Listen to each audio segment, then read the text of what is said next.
Good afternoon. My name is Tim Morris. I'm a member of the Forum's Organising Committee and Vice Chair of the Rare Breed Survival Trust. I'd like to report back on the webinar I chaired on behalf of the National Equine Forum. It was held early this year and entitled Just in Time, Using Science to Save Our Breeds. I'd like to show a few slides from the webinar and, importantly, like to acknowledge the sponsors who helped make this happen, as well as those who allowed it to happen by paying and attending this webinar.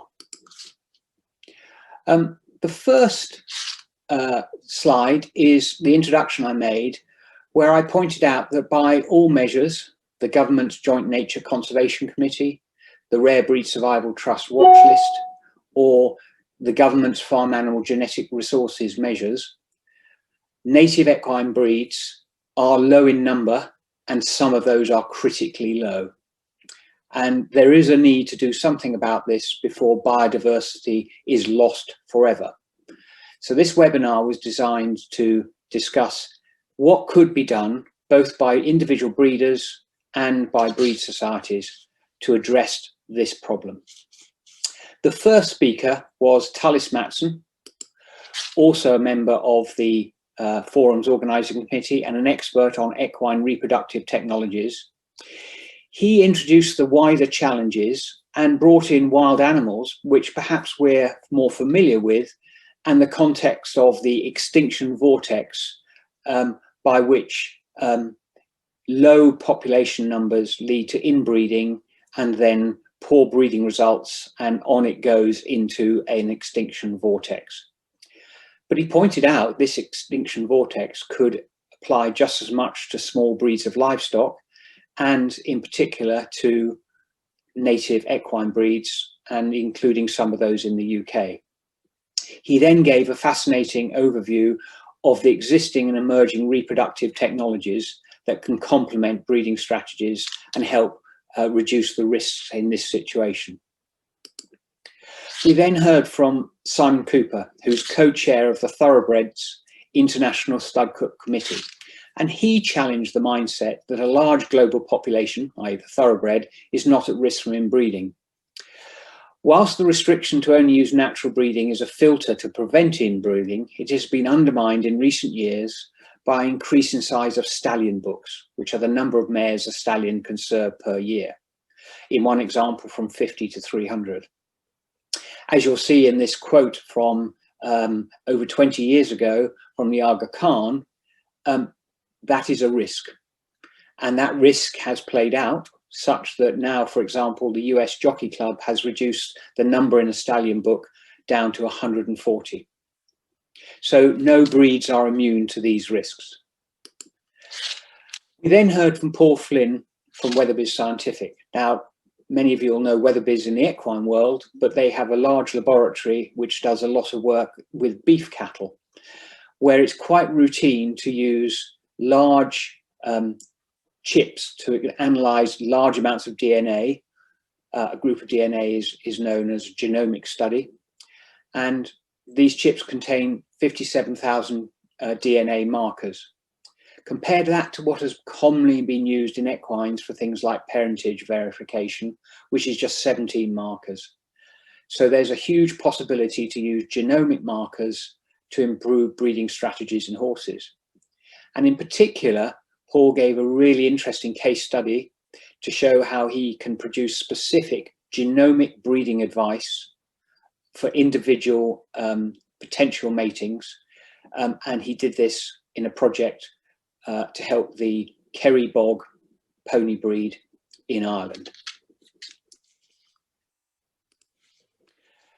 Finally, we heard from Andy Dell, who supplied information on his work with the Cleveland Bay Horse Society, both nationally and internationally.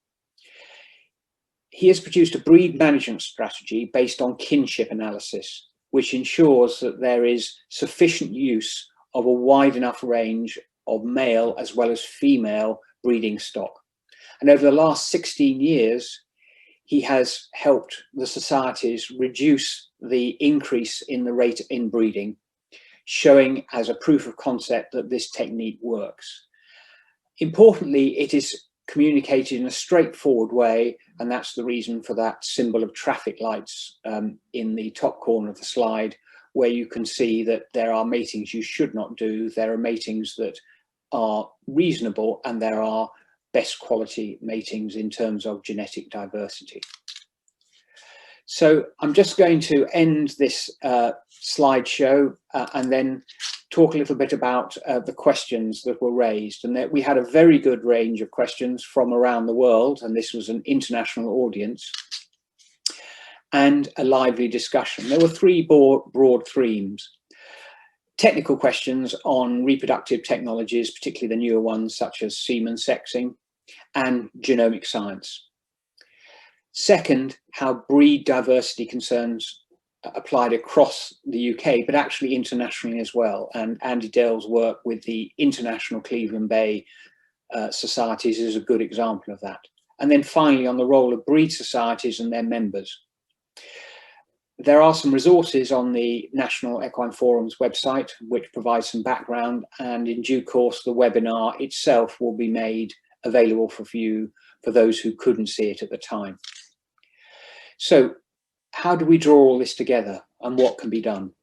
Well, there is actually a role for governments, because national governments within the UK do officially recognise breed societies for zootechnical legislation reasons, and they do require a breeding plan, and that can be involved to ensure that there is a clear commitment to maintaining biodiversity. In England, the new Agriculture Act does allow the support of native equines, and that can be linked, therefore, to a clear biodiversity plan for the breeds being supported. Breed societies exist for many reasons, but their core is often in their constitution to maintain and improve the breed. It's self-evident, however, from the national data that there is more to do, and this can be done by breed conservation programs, publishing advice, active registration policies, and the use of scientific tools and approaches as outlined in this webinar. The Rare Breed Survival Trust is working with several equine breed societies on conservation programs using these techniques, and is happy to help others. Thirdly, and probably most importantly, those who own and breed UK native breeds can do most. The tools are available, as this webinar shows, and there are also roles for government, but it comes down to these individuals, how they collectively and individually interact and with their breed societies. Ultimately, people can choose to go through that red light or choose to actually slow down a bit, think about breeding policies, and make sure our breeds are secured for the rest of this century and well beyond. Thank you very much, and I hope when you watch the webinar, and for those who've already seen it, that you enjoyed it. Thank you, Tim. We now turn our attention to the second of our special interest webinars. Pat Harris, Director of Science at Mars Horsecare, is going to give us an overview of the great weight debate, equine. Over to you, Pat. I would like to start by thanking, on behalf of the National Equine Forum, all of those who were involved in this debate. 195 registrants from 11 countries were part of this, the first National Equine Forum's Great Weight Debate, which covered the horse, pony and donkey, and was held live on the 27th of January 2021, and then was available to view until the 15th of February. We were really fortunate to get great pre- and post-event publicity, with pieces in several equestrian journals and numerous veterinary titles, as well as some great coverage as far away as New Zealand. We are very grateful to the sponsors who helped to make this event possible. They were the British Horse Society, Red Wings Horse Sanctuary, Spillers, Talk Equine, and World Horse Welfare. Key resources were made available to easily access through the NEF website. The objective was not to discuss obesity itself, nor the adverse consequences of obesity, nor the management of an obese animal. Rather, it was to discuss the potential barriers preventing effective weight management and how they might be overcome. This aim was achieved by bringing together various parties and raising some of the unspoken elephants in the room in a constructive, non-confrontational and non-judgmental way. The webinar involved the perspectives of 6 panellists: an equine vet, Lucy Grieve, a horse owner, Helen Gale, a livery yard owner, Beth Maloney, an equine nutritionist, Liz Bulbrook, a showing judge, David Ingle, and an equine welfare officer, Penny Baker. They each gave a 5-minute overview of the key challenges they face and their suggestion for possible solutions. This was followed by a Q&A session. The ensuing panel discussion incorporated questions that had been submitted before the event, as well as some of those that were posted on the day. We were very fortunate that the whole event was supported by Tamzin Furtado from a human behavioural change perspective. Questions were grouped into 5 themed areas. The importance of recognising that the horse, pony or donkey is overweight or obese and that is a problem. The importance of understanding the drivers for weight gain, exploring the issues around coming up with a weight management plan, and exploring potential factors that limit owners being able or wanting to implement a plan. And then plans going forward that take into consideration individual and collective responsibility. The key recommendations included the need to improve the understanding of the consequences of obesity and how to recognise and monitor it within all levels and facets of our industry, to engage all those working with horses to become aware of the importance of this issue, to encourage all of us to support those who are wishing to promote weight loss in their animals, to promote availability of good quality and practical advice and support, and to advance our communication skills. Communication was seen to be key between vets, owners, yard owners and managers, coaches, nutritionists, farriers and paraprofessionals at all stages and at all levels, including governing bodies. It was seen to be important to ensure clarity and consistency of messages, and all those who are asked for expert advice should be working together to provide non-conflicting messages. And we should all be aware of the importance of using impactful but non-inflammatory language. Finally, it was seen as very important to enable ongoing open engagement and discussion of this very important topic at all levels of our industry. So what are the next steps? The NEF plans to follow up this webinar with 1 or 2 short webinars, which will answer any outstanding questions that were posed before, during, or after the Great Weight Debate. These are planned for the second half of the year, so keep looking at the NEF website for details. We know that there have already been a number of great initiatives around this important topic, and more are currently being planned. The NEF hopes to be able to signpost interested parties to both existing and future initiatives. And this is because the NEF is pleased to be a platform for debate and where ideas can be raised that generate projects for other relevant and interested parties to take forward. With this in mind, Tamzin will discuss her thoughts around the Great Weight Debate itself and give some possible ideas of routes forward that others may want to take. Thank you, Tamzin. Thank you, Pat. As Pat said, Tamzin Furtado joined us at the Great Weight Debate to provide the perspective of a human behaviour change expert. This follows on from the presentation given at the National Equine Forum last year by Dr. Zach Bainham-Hurd, who gave us an introduction to applying behavioural insights. Tamzin is now going to give us a summary of the webinar from her perspective and how things could be moved forwards. As I've said before, please pop any questions you've got for any of these three speakers onto Slido. Tamzin, over to you. Thank you so much for the organising committee for inviting me to be a part of the National Equine Forum Great Weight Debate. It was an absolutely wonderful and really inspiring event, and I'm really looking forward to giving a overview of the sorts of things that we talked about here. So from my point of view, what was really special about the Great Weight Debate was that it brought together stakeholders from lots of different areas of the equine community to talk not just about where the problems lie in terms of why we have this obesity epidemic, but also what we can do about it from lots of different viewpoints. And that's something that hasn't been done before. And what we heard about, just to kind of recap, what we heard about in those discussions was that horsekeeping has really changed over time.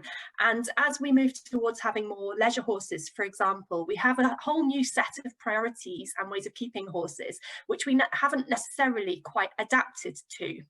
So the types of things that were talked about in terms of where the issues come from in terms of the obesity epidemic were things like how there is a lot of confusion about how to appropriately feed a horse, especially a horse not doing so much work. How many images there are of obese horses in the media and in equestrian sport, which makes people think that it's kind of normal for horses to be overweight, and in fact makes it hard for them to imagine those horses at an ideal weight. We also see lots of memes around fat animals, and the issue of fat is treated as if it's something kind of funny rather than necessarily being a welfare issue, which it often can be. And we also spoke about how people find it very hard to see when their horse is obese, or to accept it when they're told that the horse is obese. And on the same issue, professionals find it very hard to bring up those issues with owners for fear of offending them. So we've got this kind of real issue where owners don't really want to hear it, and vets don't really want to talk about it, and other professionals as well. And also there's often a lack of management options for managing overweight horses, particularly for those at livery yards. Those are just some of the issues that were spoken about at the Great Weight Debate, which have been contributing to the obesity epidemic that we have in the UK today. And what we can see from that is that all the stakeholders, all of us, every single one of us, me included, we've all been a part of creating this world that our horses live in today. That means we've all been a part of the problem, sadly, but that means we can also all be part of creating the solution. And what I think the Great Weight Debate outlined, which is also something that I've been looking at in my own research, is that actually what we have today for our horses is what we call an obesogenic environment. And that's an environment where it becomes that the environment is set up in such a way that it becomes very likely that the animals or people living within it are going to become overweight. So it's talked about in relation to human obesity in terms of the lack of green spaces, in terms of the prevalence of fast food, for example, and how expensive vegetables are in comparison to more unhealthy food options and so on, making it more likely that people are also becoming obese. But all of the examples that were on the previous slide and the other things that were talked about at the Great Weight Debate and so on show how we've also contributed to creating an obesogenic environment for the UK's horses as well. So in the Great Weight Debate, what we've been doing is kind of unravelling all of those different strands that have contributed to creating this obesogenic environment, and also thinking about how we all have a role to play in unravelling all of those different strands.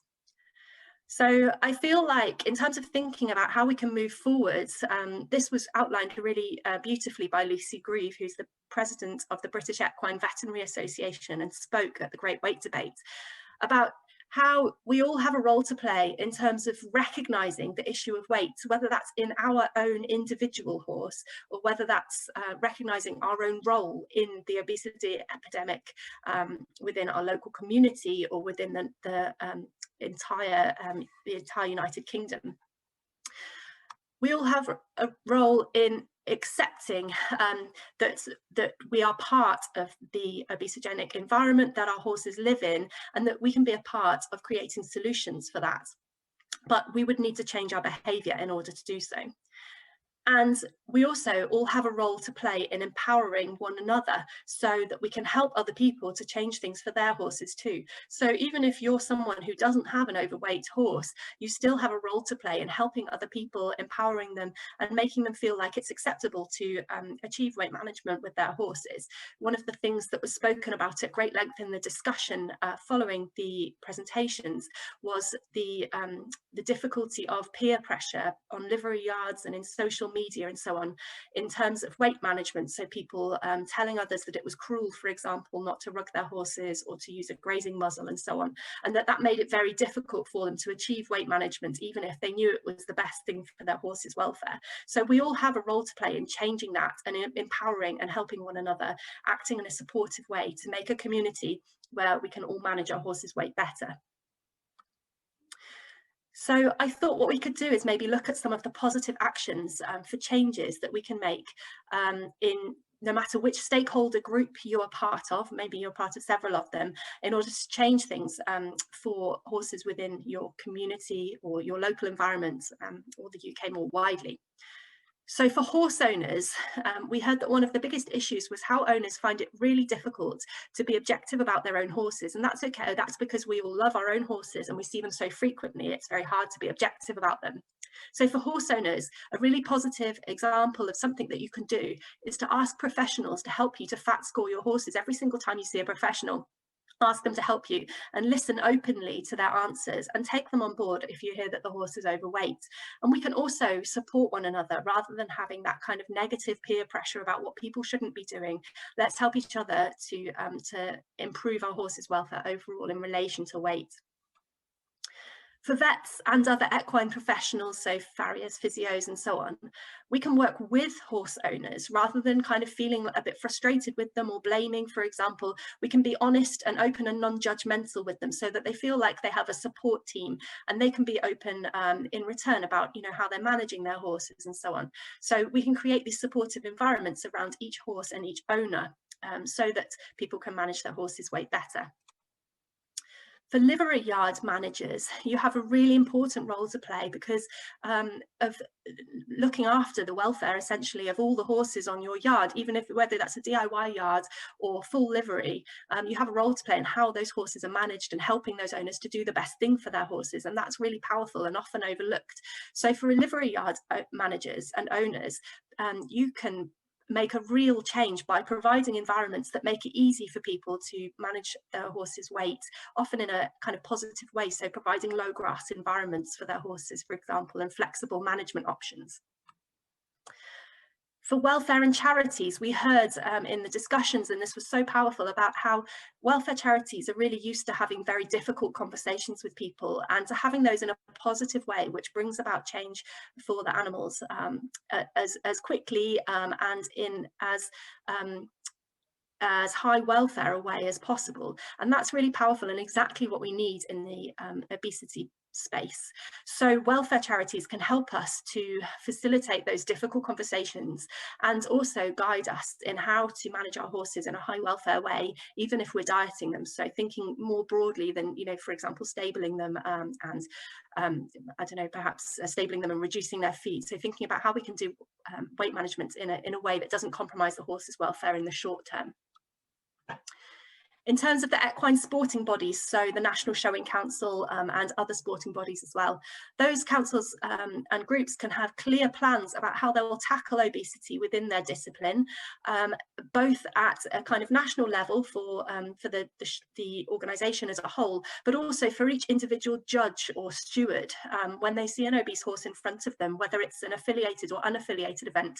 How are they going to address that with the owner in a positive way?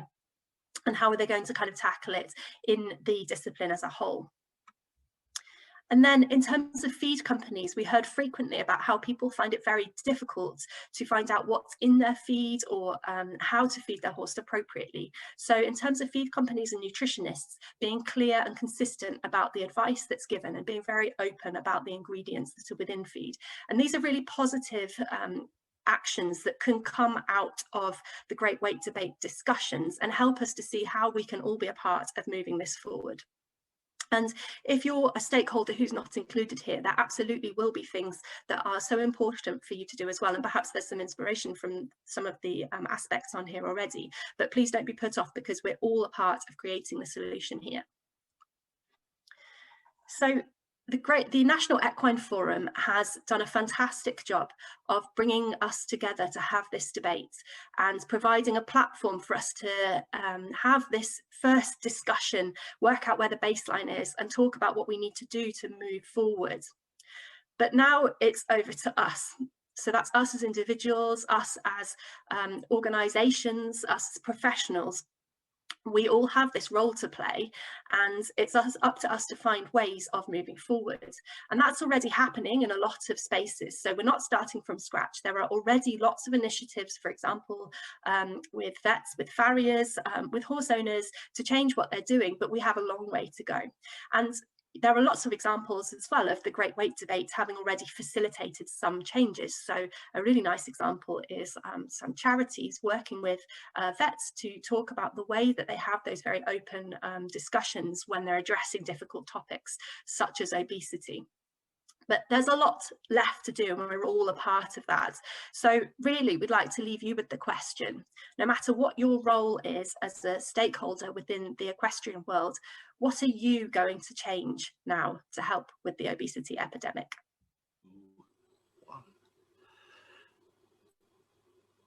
Well, I hope you enjoyed those quick updates about the special interest webinars. That's the first time we've put our toe in the water from the National Equine Forum to do these sort of things, and the general vibes we've had back is that they've been very much appreciated. So as Pat said in her short overview, we will be following up some of the situations that arose from those two webinars, and perhaps looking at doing some more later in the year. We've got about 10 minutes now for questions, and we have had a number of questions in. Tamzin, I think there's a general view about how do we get the message out to the wider community about equine obesity, and then bringing about, if you like, change behaviour. Yeah, thank you. That's such a good question. So I think this is something where we all have a role to play, as we heard in the talks and also in the updates. We've got this issue where kind of overweight has been really heavily normalised. So I think we all have a role to play in learning more about condition scoring and kind of recalibrating our own views about what ideal versus overweight is, and then helping one another in a really constructive way to share that knowledge. So not accusing each other, but working together collaboratively, normalizing weight management so that people don't feel like it's cruel if they're doing weight management, but actually perceive it to be something that's good for their horse's health overall. So I think that's something where we all have a role to play, whether you're a horse owner or a vet or a feed industry representative. Okay, thanks, Tamzin, for that. Tim, do you want to say anything about changing behaviour with regards breeds? I think it was Sandra who said the equine metaphor, you can take a horse to water, but you can't make it drink. And I think it applies in behaviour change just as much to breeding practices. You know, they are ingrained for generations, and I'm talking about the people, not necessarily the horses. And I think it's not something that you can change overnight. So you need to help people understand, and perhaps NEF's webinars have helped, but then you need to work with them. And strangely enough, you'll remember last year we had Sarah Freeman from the University of Nottingham. The Red Breeds of Albatross is going to be working with her with a number of pony breeds to look at behavioural change to try and address the issue of the loss of diversity. Okay, thanks, Tim. Pat, how do we get past the idea that restricting calorie intake to manage weight is looked on as being cruel? Back to perception again. Yeah, and I think it's really important to realise the consequences of obesity. And I think also, as we discussed in the Great Weight Debate, it's also important to perhaps monitor to prevent animals getting obese in the first place. Because to be honest, that's the best. So I think it all fits with perception that people should work with their friends, their livery yard owners, their farrier, their vets, to make sure that they're monitoring, so that they are actually doing things like weight taping, body condition scoring, so that as their animals start to get more overweight, they can recognize it earlier. So that actually is a very good way to start. And then when you're talking about the restrictive practices, it is when they are overweight, the consequences or the risks of things like laminitis as well as joint, it is a true welfare issue. And so I think it's getting people to understand the rationale of why it's important to try and lose weight, and then the various methods that need to work with the facilities, your horse, to help to encourage that weight loss. And it's better to have 10, 12 weeks of a restricted program than have the consequences of continually to be overweight. So again, I think it's education and information and consistency of messaging. And there's another question. Is the feed industry helping or hindering, or a bit of both? Well, I think we have to recognise that we're talking here about obesity. There are also animals that are underweight. So there has to be a range of feeds for different life stages, lifestyles. I think, again, the feed industry have a range that they can have that say that they are suitable for animals that are underweight management, or for animals that have a lower calories. So increasingly we have in the UK available balancers, so that they are things to complement forage, and then you need to choose the foundation of your diet to be forage, and then you choose a balancer to support it. Feed industry, I think, increasingly is providing nutritionists that go round and they provide weigh clinics. They can work on an individual basis. Those that are in competition, and everybody, try and remember the feed companies have care lines, they have a range of products, and it's again back to choosing the right product for your animal and your animal's circumstances. And then from my perspective, I've spent about too many years now trying to research how best to feed, how to monitor, how to even engage in this whole topic. So there is a lot of research done by the feed companies as well. Okay, thank you very much.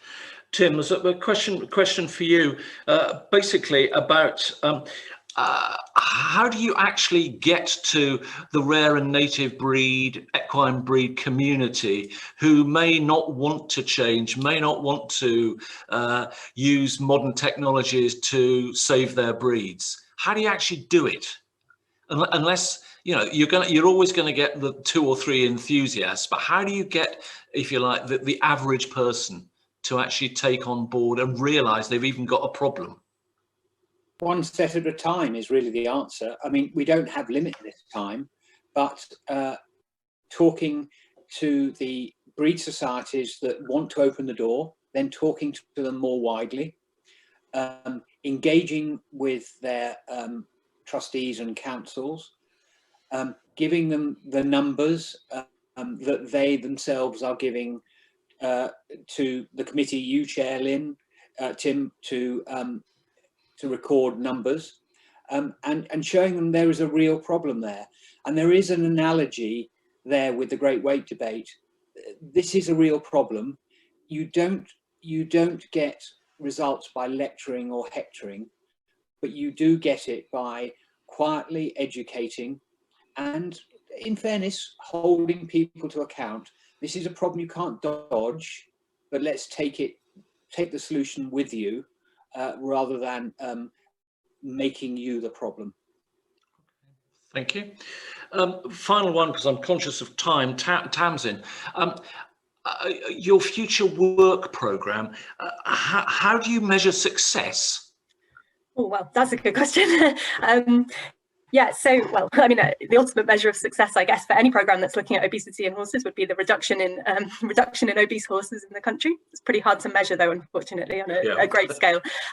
So we can also do kind of other proxies which help us along the way, like, for example, looking at the changes in owner behaviour. So our owners, I don't know, for example, if they were going to incorporate, I don't know, a grazing muzzle, if that's what's suitable for them, or the amount they're exercising their horses and so on, in the meantime. And also things like uptake of resources, so uptake of, for example, weight management guides, body condition scoring and scoring guides, and those sorts of things which can kind of show a garnering interest in the topic. Okay. Good. Well, thank you very much, everybody.